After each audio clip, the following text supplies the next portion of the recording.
জানা আমার ভালো লাগে না। বলো তো কি হয়েছে? তুমি চলো আগে রেডি হও।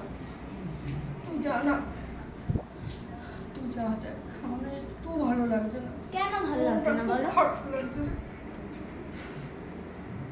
দেখো কবে থেকে বলে যাচ্ছি যাবে, এখন যদি বলো যাবে না তাহলে আমার কেমন লাগে বলো?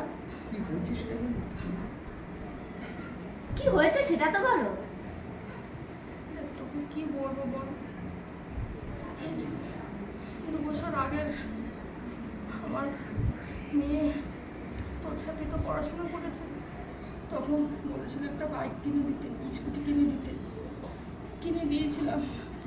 জোর করে বলে কি মা চলো আমার সাথে। আমি বারবার বললাম না রে, এখন নতুন কিনেছি যাস না। এটা কথাই শুনলো না।